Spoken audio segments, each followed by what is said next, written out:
Quel est le sens de The Batman ? Il faut qu'on en parle.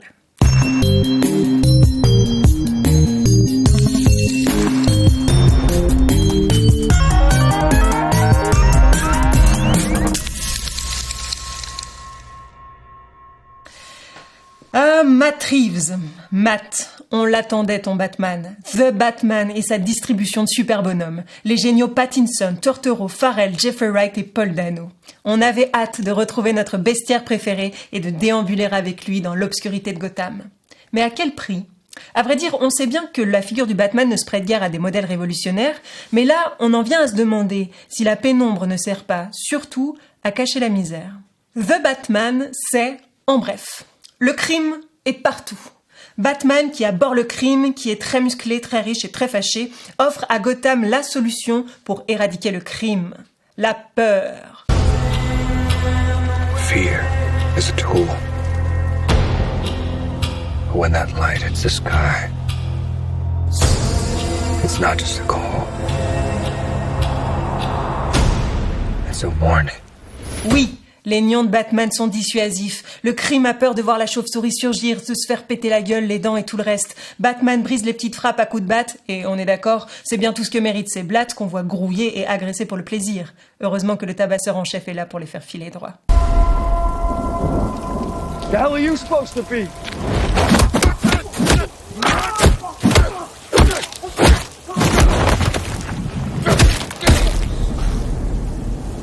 I'm vengeance.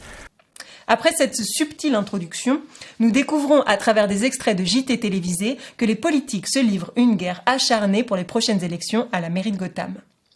Devrions-nous en déduire que la criminalité est liée au clientélisme politique, à la corruption, bref, à des problématiques systémiques ? On hésite. C'est dans cette zone d'ombre que se glisse le personnage du vilain, le Riddler, l'homme aux devinettes, le Sphinx en VF. Lui, il s'en prend aux riches, aux corrompus qui ont fait fortune sur les fonds caritatifs de la ville en privant les pauvres de la vie décente qui leur avait été promise.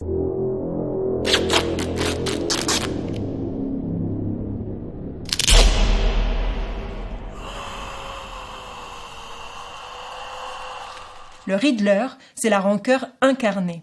L'orphelin à qui on a dit que tout irait bien, mais dont les camarades de chambrée sont devenus des camés, des braqueurs, bref, de la racaille, que Batman s'applique, on l'a dit, à broyer méthodiquement. Mais que fait-il, au juste, ce super méchant ? Il assassine les ripoux, il les traque, il les torture, il les séquestre, il les tue, bref, il se fait justice, car la justice ne fonctionne pas. Mais que fait la police ? Tout sauf son travail. Des ripoux partout. Et le Batman, qu'en fait-il des ripoux ? Serait-il tenté de s'associer à cet énigmatique justicier qui fait le sale boulot à sa place ? Non, car ce méchant est vraiment méchant. Il tue. Et en tuant, il franchit la limite imposée par Batman, qui sait, lui, discerner le bien du mal. Il est le vilain, le pire ennemi, et il doit être stoppé à tout prix. I'm just here to unmask the truth about this cesspool we call a city. You're part of this too. How am I part of this? Et là, on passe à côté d'un bon film. Batman entreprenant de mettre à terre la corruption, mère de misère et de crime, aux côtés d'un alter ego dont les méthodes diffèrent mais qui poursuit le même objectif. Un film sur la question de la violence extrême dans l'action politique.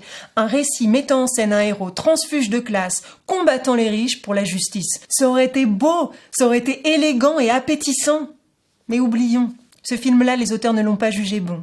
Au contraire, alors qu'ils ont souhaité donner de la profondeur au Riddler qui justifie ses actes par sa condition sociale et faire du méchant le porte-parole des laissés-pour-compte, ils bottent en touche, ils trichent.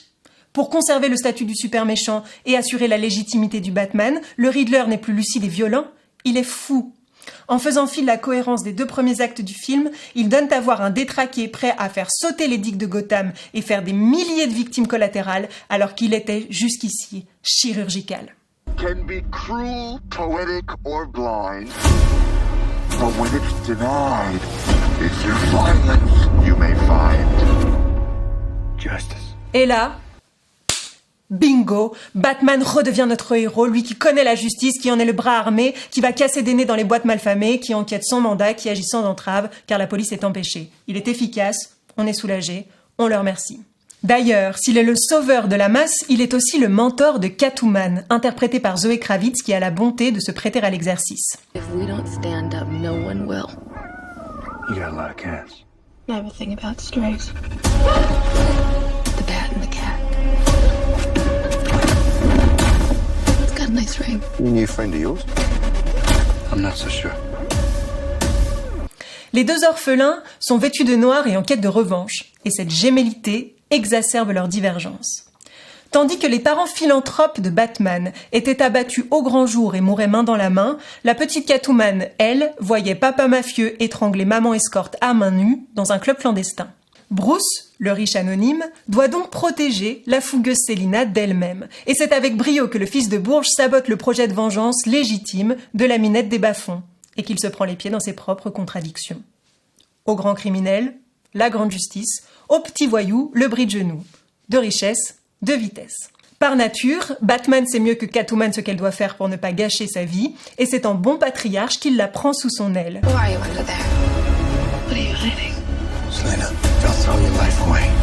Qu'elle est sexy dans son corps de bombe dessinée, taille fine, large hanche, forte poitrine, tout y est, et on nous fait bien comprendre à coups de yad et de bouche entr'ouverte qu'elle se loverait bien, tout contre lui. Pas de lézard, avant d'être une guerrière à la résilience inouïe. Rassurons-nous, Catwoman est surtout une femme. Elle sait que pour être bien protégée, il faut savoir se donner. C'est qu'en termes de modèles, on assiste à un catalogue plutôt charmant. Quand elles ne sont pas absentes, les femmes sont serveuses, droguées, prostituées, mortes, veuves éplorées, présentatrices télé, infirmières ou gouvernantes. Ah non, c'est vrai qu'il y a la nouvelle mairesse de Gotham. Une femme noire, puissante et éloquente. Une trentenaire à la silhouette de mannequin qu'on voit une fois au début, une fois à la fin. Le fin mot de l'histoire, c'est que le crime est un mal autonome, inhérent à la cité, dont Batman est l'unique justicier. Mais entendons-nous bien, ce n'est pas le héros en lui-même qui pose problème, c'est l'univers qu'on déploie autour de lui. La narration ni les personnages ne remettent en cause son système de valeurs. Gotham est une entité figée et homogène qui ne fournit aucun contre-modèle subversif.